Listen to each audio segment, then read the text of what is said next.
Welcome to Murder with the Missus. I'm Darren. And I'm Amy, and today we're going to tell you about Wade Wilson. Don't forget to smash that like button and go and check us out on YouTube, Spotify, Apple Podcasts, Podbean, and Facebook. Like, share, subscribe, and don't forget to tell your friends. It's our faces. Hey, what's up? Well, we're going to try it out. We're going to do a little recording and show us on here, and we're going to post this on YouTube, see how it does. But we're also going to record it on audio, post that also, see which one works out. Yeah. Sometimes people want to see our face. Sometimes they don't want to see our face. But I don't want to, upset any of the, any of our listeners with our whining. Whining? Yeah, we had one that said, quit your whining and get to the subject matter. What were we whining about? So anyway, to that one, we'll see you next Tuesday. We'll get on with the story. Rude. Wow. I did not know about that one. Yeah, I laughed at it. I'm going to have to go back and look. Well, here we are. I didn't think that we would do a case on this guy, but the people have spoken and I have listened. I'm nothing if not obedient, right? Right. Okay. Now we're going to do even 2 parts on it, so it gets even worse. And even you saw stuff on TikTok about it and was like, hey, what about this guy? But the stuff that you saw on TikTok was very wrong. Wrong information. There's wrong information everywhere. Oh, yeah, no, it puts him out to be like this freaking, like he hugged the judge and did all this other stuff. And saying his dad was a judge or something? Saying his dad was a judge, and it was like his Wade Wilson's last moments with his father and everything else. Man, okay. Whatever. Okay. He's a killer. He's a murderer. And we also had a special request from a very special listener to cover a little more on his younger years to show kind of how we got here. So we'll try to give a little more information on that too. Now, as you probably know, this is widely covered. Like we said, it's all over TikTok. It's all over everything. But there's a lot of he said, she said, a lot of different versions of events. So we're going to talk about it. Yep. Now, Wade Stephen Wilson was born May 20th of 1994, but he was named Anthony when his biological dad, Stephen Testaseca, was about 14 or 15. His girlfriend got pregnant, and she was about a year younger than him. So they were very young, and Wade was born. And then right after that, Stephen went to jail. So while he was in jail, he got papers. And that's how he learned that Wade's bio mom was actually setting him up for adoption with a couple from her parents' church. And this was Steve and Candace Wilson. And they've been described as good people, church people, super friendly. They were well off and had greyhounds and expensive cars, but they weren't materialistic. Now, Wade was a different story. He was materialistic. And it said he didn't appreciate any of the stuff that he had, and he took everything for granted. Yeah, fucking kids. That's what them kids be doing. Yeah. Ungrateful. Till they have to move out and start paying for it themselves. Right. And they're like, I don't like being an adult. Well, I don't think Wade liked being an adult either. Because he didn't really have a job or driver's license or car. You'll see. Yeah. Now, in middle school, it was reported that his group of friends spent their lunch period passing around drugs. And this is according to an anonymous person who dated one of Wade's friends at the time, saying they smoked weed in the woods before school when they were 14, and that Wade walked around school in a black hoodie with the hood up all the time. He didn't respect authority, which, shocker. He pushed the limits by trespassing and breaking into cars just for the fun of it. And allegedly, he stole his parents' car once and took off for 3 days. He got kicked out of school for smoking weed in the bathroom and setting a roll of toilet paper on fire. So he's that kid. And apparently, he started acting out when he found out he was adopted. Now, in 2012, he was arrested in Leon County for burglary, assault, and gun charges. In November of 2013, he was sentenced to prison for burglary and grand theft. And he was released in September of 2014. So he didn't quite serve a year. In 2015, he was accused by a woman of sexually assaulting her in his SUV after a party, but due to lack of evidence, he was acquitted of the charges. In 2017, he was back in prison on firearm charges and released in July of 2018, so another less than a year. Now, you will hear him say that he's been in prison for 5 years, but I think he's confusing prison with jail, and that's a little different. Now, his biological dad, referred to as Papa Steve, said in an interview that he and Wade reconnected when Wade got older. And apparently he also talked to his bio mom, who, from everything I've heard, has had a long battle with addiction. Wade was always calling Papa Steve for money, but he wanted money to go down and run around with his bio mom. And Steve gave him money for everything else, but he refused to give him money for that.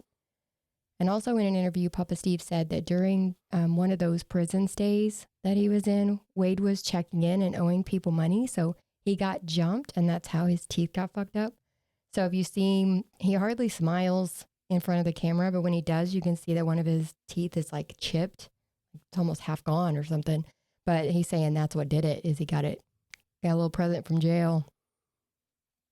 And lots of people say that Wade doesn't do well with men. Like he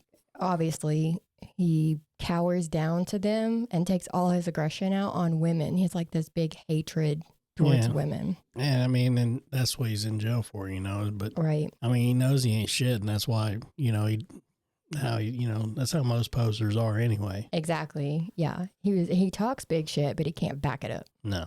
We see that a lot. And what's bad about it is like a lot of these freaking ladies out there are like, oh, he's so hot, and he killed 2 women.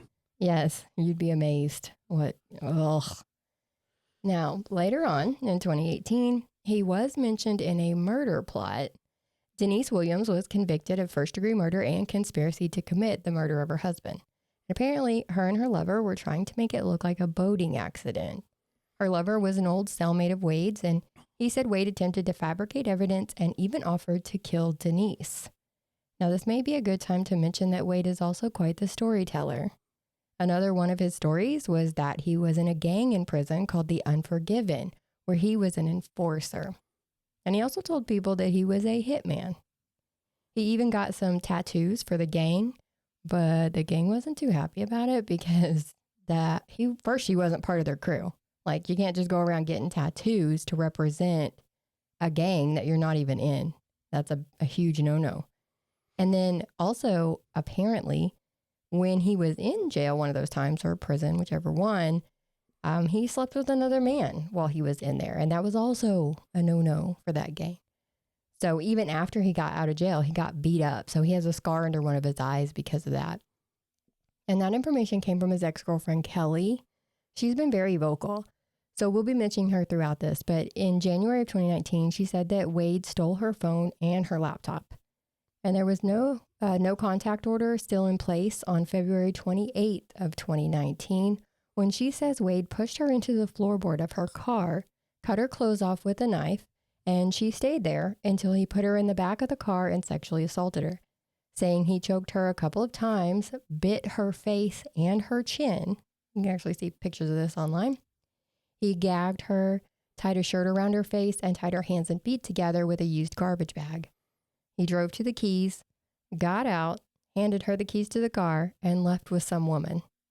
Now, she says she drove 100 miles an hour to get home, hoping to get pulled over. And she said that if she stopped at a gas station or something, that no one would believe her. So she was probably in shock. Oh, yeah. She's freaking out and everything. She's just hoping the cops to pull her over. Yeah, grab some kind of attention. But, I mean, she could have pulled over. She could have pulled over. And that's what a lot of people have a lot of trouble with, is she didn't go she drove to a whole nother town. Yeah. But at the same time, when you're in shock, you really don't think rationally. But she went to her mom, is what she did. She went to her mom and her are who called the police. Now, she did go to the hospital. She had a cut on her lip, bruising on her neck. So she had signs. They did a sexual assault kit and everything. But the cops still said that was hearsay. Really? Yeah. Hearsay. She's sitting here telling you this just happened to me, and they're like, I don't think so. That sounds like hearsay to me. The detective on her case allegedly told her, you were into that kind of thing, so we can't really do anything about it. Wow. Again, with the cops just being outstanding detectives. Yes. And I mentioned all of that because that is why Kelly is still in the story so prominently, because she has come out very vocally and said that if they had done something then, these women probably would still be alive. You think? Yeah. But they said they had no probable cause and there were no witnesses to the alleged crime. Yeah. Yeah. So in September of 2019, he did plead guilty to pawning that stolen stuff. So the laptop and the cell phone that he stole from her, he did plead guilty for pawning that. He said, okay, I did that. I got that. And so he got credit for time served and probation. Yeah, good trade. Now, there was allegedly another woman who was sexually assaulted by him, but did not press charges. And he started dating a woman named Mila. So her name is Melissa. But in court and everywhere else, you'll hear her be called like Melissa, just because that's how our brain works. But we're going to call her Mila because that's what she goes by. Now, she owned Mila's spa and drove a Hellcat. And she let Wade sleep at the spa and she would sleep there with him. It was about 15 days into their relationship when on June 30th of 2019, she called the cops saying that in the last 2 weeks, Wade had beat her on multiple occasions until she lost consciousness. But this time, he got mad about some text messages on her phone and he started in.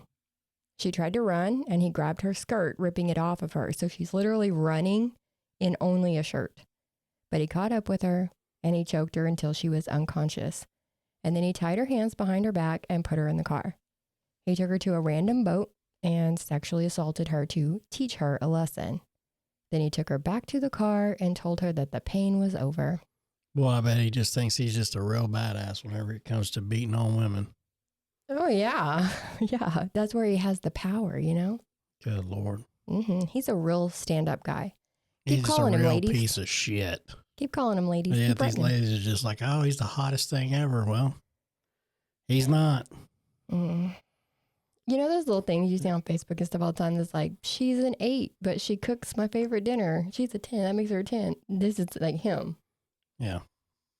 Okay, No. so he might be an 8 to some women, but he kills women, so that makes him a 0.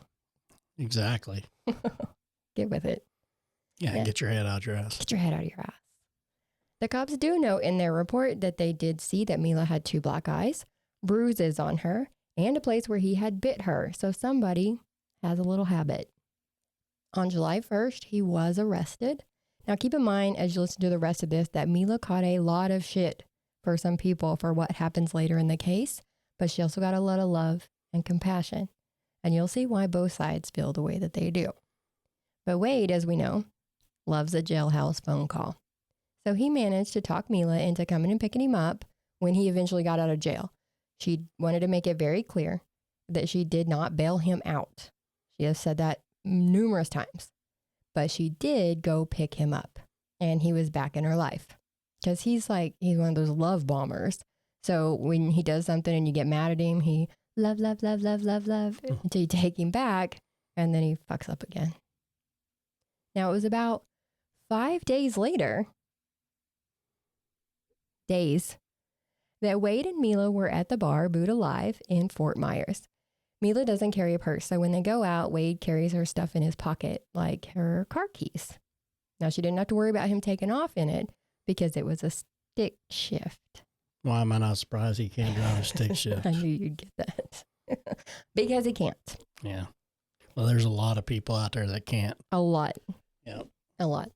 Now, he did make some friends at the bar, Jason, Kristine, and Samantha, and they decided to go back to Jason's house. Now, Mila didn't want to go, and so that started an argument.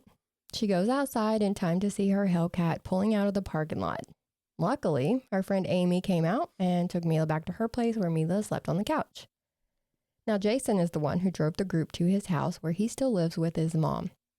Mom wasn't too happy that he brought strangers into the house, so he and Samantha went out back and chilled on the trampoline, while Wade and Kristine had sex on Jason's bed.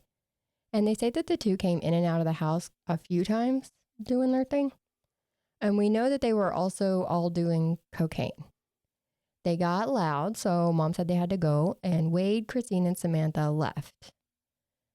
Kind of. Well, because Wade wasn't the only one that couldn't drive a stick. God. So after hearing the engine revving up outside, Jason goes out to see the Hellcat in the street. That was about as far as Wade could get it. So Jason moved the car down the street, and the girls and Wade, called an Uber to take him to Kristine's duplex. It was around 6 a.m. that Samantha left. She had to work that day and had to get her son up to go to school before she went to work. So, hi. Yeah, but I mean, so now He's thinking hard. I could smell it. So now Kristen's alone with Wade? Yes. Oh, okay. Yes. So now it's just the two of them at Kristine's duplex. Oh, Kristine. Did I say Kristen? No, I said Kristen. Oh, no, it was Kristine. Yeah. Okay, that was my fault. It's all good. But Samantha said that she didn't get any weird vibes from him, and she didn't feel like Samantha felt uncomfortable around, or Kristine felt uncomfortable or anything around him. So she went ahead and left. She didn't think it was that big of a deal. And that just shows how good Wade is at manipulating people. I gotcha. Huh. Well, you know. And now let's take a quick break for a word from our sponsors. If you live in an apartment, it can be murder to get laundry done. There is a better way, and it will keep you out of prison. Since 2008, My Laundry Solutions has been your #1 choice for washer and dryer rentals.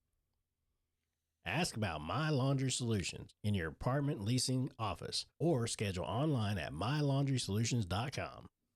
They are available in Tulsa, Oklahoma, Springfield and Joplin, Missouri, Little Rock, Arkansas, Sherman, Dallas, Houston, and Lubbock, Texas. So many places. No credit check. Free service.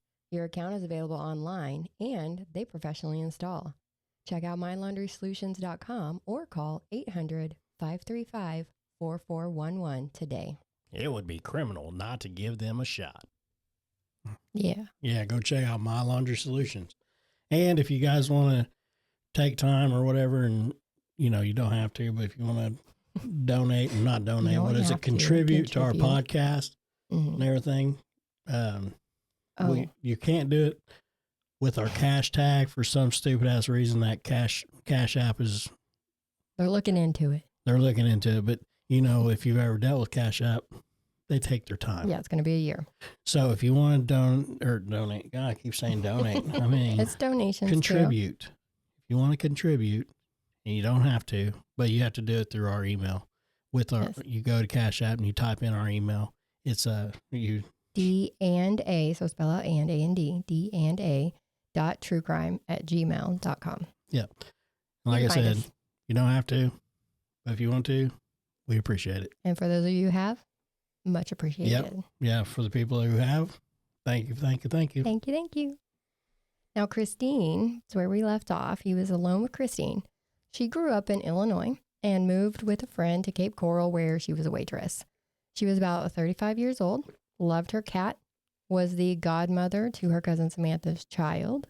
She loved to dress up and therefore loved Halloween, which, same. She had a quick wit, made everyone around her feel safe and understood, and she sounds like a just all-around good person. Unfortunately, we now know that after Samantha left that morning, that Wade climbed on top of Kristine while she was asleep and strangled her. She did show signs in her autopsy that she had woken up at some point and fought back, so good for her. And he wrapped her body in a blanket and planned to take her somewhere to dump the body, but he couldn't lift her. So he took her phone and her black Nissan Versa and left. Now, he had been texting and calling Mila starting sometime around 6 or so, but she was asleep. So that had to be right after Samantha left the duplex to go to work. And it had been from Kristine's phone that he was calling and texting, because we know that Wade didn't have a phone. Remember, you don't have a phone, a car, a job, you don't know that. Anyway. Yeah, bum. By the time Mila answered the phone, it was more like 8 a.m. She told him to bring her car and meet her at the spa. That poor transmission. When Amy drove her there, they didn't see the Hellcat. The Versa came up, and Mila walked to the driver's side to talk to Wade, and Amy says he immediately tried to grab her and pull her into the car. He threatened to kill Amy if she tried to intervene. Well, he ripped Mila's dress off because she went plank style, so she mimicked it in court, where she put her arms up over her head and just turned into a big plank, so he wasn't able to get a really good hold on her, and he couldn't get her. She's only like 5'2", and you'll hear everywhere that he's 6'6". He's not, he's 6'4", but that's still pretty damn tall. Now, Mila's spa is on the second floor, So he drug her up the stairs. This is outside. Like there's people outside. This is a business parking lot. He drags her up to the second floor, held her against the wall by her throat, and punched her in the nose. And Amy said it exploded with blood. Like that's how bad it was. And I guess that startled him. So he just sat down. But then he got up and ran. And there were a lot of people around. So the cops had already been called. So you take off on foot or do you take off in the car? So he took off in the car. Now he had in left, the Hellcat? No, he can't drive that Hellcat. I'm just saying. He had left it in gear. So the Versa had actually rolled into another car in the parking lot. Yeah. So by the time the cops got there, he was gone. He just got in it and took off. Now, while driving, he saw a woman walking down the street. This was 43-year-old Diane Ruiz. Diane was engaged with 2 sons. It said that she always had everyone's back. She had a magnifying personality and a really loud laugh you could hear from a mile away. I know those laughs. I know it. She had worked at the Moose Lodge for 5 years and never missed a shift. She was actually on her way to her 10 a.m. shift when Wade pulled up in that Versa asking for directions to a school. She told him how to get there, but he said he had just been that way and he didn't see it. So she got in the car. Now, this is his story. Keep it in mind. She's not here to tell her version of things. So we don't know if that's how he actually got her in the car or not. Either way, she did get in. He pulled up at the school and she tried to get out of the car, but he started choking her. He drove around until he found somewhere to leave her. And when he pulled her out of the car, he realized that she was still alive. So he ran over her body at least 10 times until she, quote, looked like spaghetti. It was around 3 p.m. that afternoon, so this is October 7th of 2019, that a cop approached the Versa in the Joe's Crab Shack parking lot. They'd been looking for him for the assault on Mila. We find out later that Mila had told him to meet her there and then told the cops because he asked her in a recorded phone call, "Did you tell them?" And she's like, "Yep." They didn't know about Kristine yet. Samantha had been calling her, but since they had a very late night, it was assumed that she was just sleeping it off. And even though Diane had been reported as missing when she didn't show up for work, they hadn't linked him to her disappearance yet either. The cop has a little conversation with Wade as Wade sits in the car, and he said he was waiting for his girlfriend. The cop says he's waiting for his partner. So Wade just starts the car and drives off. And the cop said he didn't chase him because the battery charge on Mila is only a misdemeanor. So he does try to follow him, but he ends up following the wrong car. Yeah, but I mean, when people start running, like that, there's usually a reason. There's a reason they're running, yeah. Yeah. They're not like, oh, I can't get this seatbelt ticket. Yeah. It's usually something big. They either have something in the car they don't want you getting or finding, or they've done something and they're trying to get away. Now, the cop has been criticized a lot for how that went down because even if it was only domestic battery, he still attacked a woman in broad daylight in a public place with lots of people around. So he's obviously being a menace to society. So a lot more shit could have happened after he took off from that cop. Wade called Papa Steve a couple of times that day. Remember, he's a pathological liar, so Steve was used to wading through his bullshit. Wade told him at first that he had done something that he couldn't take back. Now, Steve is at work, so he made sure that Wade was safe and told him to call him back around dinner time. On his way home from work, Papa Steve got another phone call, but this time it was a detective. And they said that when he heard back from Wade, to let them know. It was in a phone call that was around 10 o'clock that night that Wade called. And I believe that this phone call was made from Diane's phone because it came from a different number. And we know he took both of their phones. So he told Steve the details of what he did. And Steve had the phone on speakerphone so that his wife could hear too. And this is how we got some of the details. He says that Wade had no remorse, that he was actually excited telling him about killing these 2 women. And as they were talking, Steve's wife was texting the detective. So Papa Steve asked them where he is so that he can send an Uber to come and pick him up. And that Uber was the U.S. Marshals. Yeah, kind of figured that was going to happen. Yeah. Wade was picked up in a house. Luckily, the homeowners were out on a trip. But Wade had broke their window and drank all their White Claws. Oh my God. All their White Claws and left them on the counter. Just trashy. Then he put on the man's clothes. So when he's actually arrested, you can see like the footage and he's got like on a pink button-up little shirt, collared shirt. But so they did. They arrested him for assaulting Mila.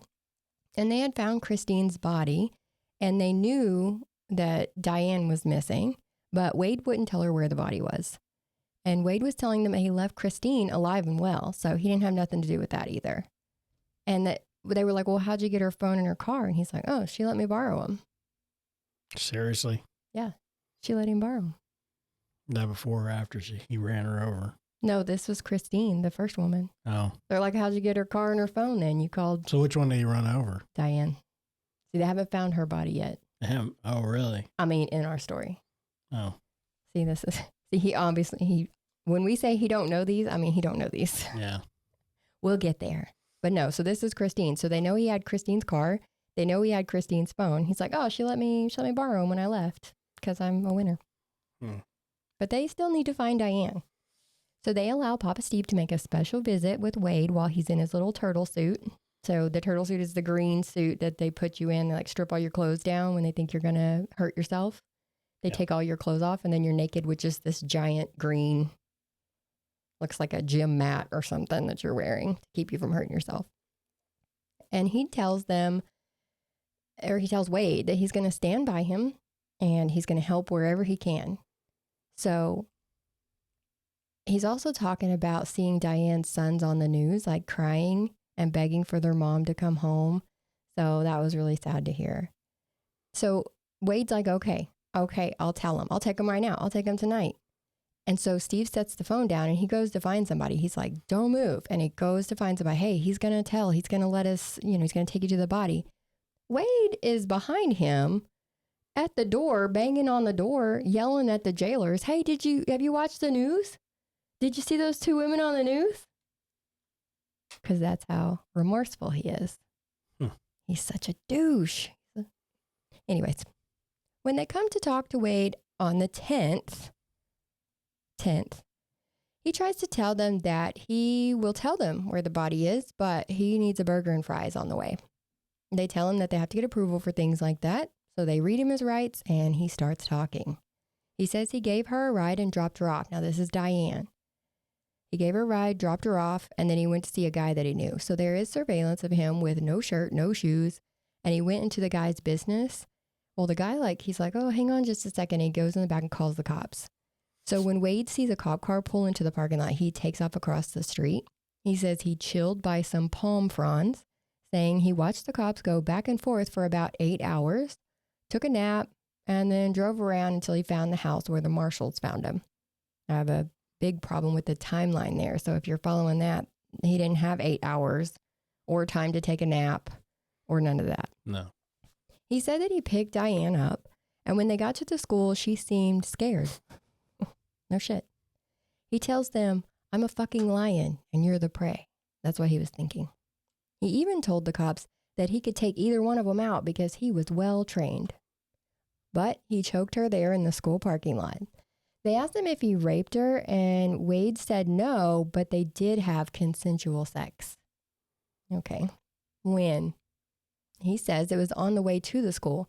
He pulled off into a side street and took her, they did the thing, and then he took her to the school. And he says that they were supposed to have been doing cocaine the night before, remember? But he believes that it was really bath salts or flakka.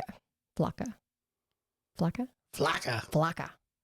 I thought that was just in the movie Baywatch. No, it's a real thing. Oh, God. But that's why he said he did it. Now it's the drugs. So blame the drugs. Blame the drugs. Why not? Everything else failed. Yeah. He's definitely not going to blame himself. That would be ridiculous. This man admits to holding Kristine's phone up to her face after he killed her to unlock it. He's that guy. Yep. He doesn't give a shit. He tells them that they will never find Diane's body without him, and he won't take them without getting a burger, fries, and now a McFlurry. Good Lord. He's never going to see the golden arches again. Maybe it's because you're a McAsshole. Yeah. But the cop asks, you really think you deserve that? And Wade said, Fair enough. They keep asking him questions about the location, and he keeps holding out. He really wants that burger.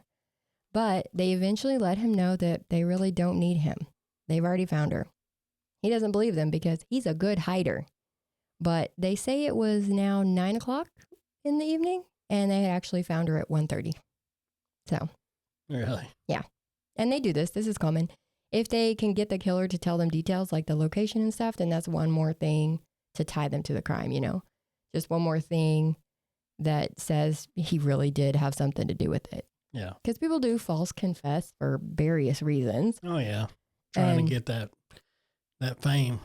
Well, it's fame, better food, better conditions in prison. You know, they'll confess for just about anything. Oh. Wade he was trying to confess for a cheeseburger. So there you go. Yeah, true. And we know this happened in 2019, but he didn't go on trial until this year, so 2024. And some stuff has happened in the meantime. But I think that this is where we're going to stop for this one. Yep. And we'll cover the rest in part 2. So you'll have to be on the lookout for that for Friday. And we'll tell what happened more between then and now. There's a lot of dumb stuff. But we wanted to try out the video. Yeah. So don't miss out on Fridays. Yeah. We'll probably do a video for it too. But we'll see how this one We're going to see how this worked out. But yeah, make sure you guys stay tuned and tell your friends. Bye.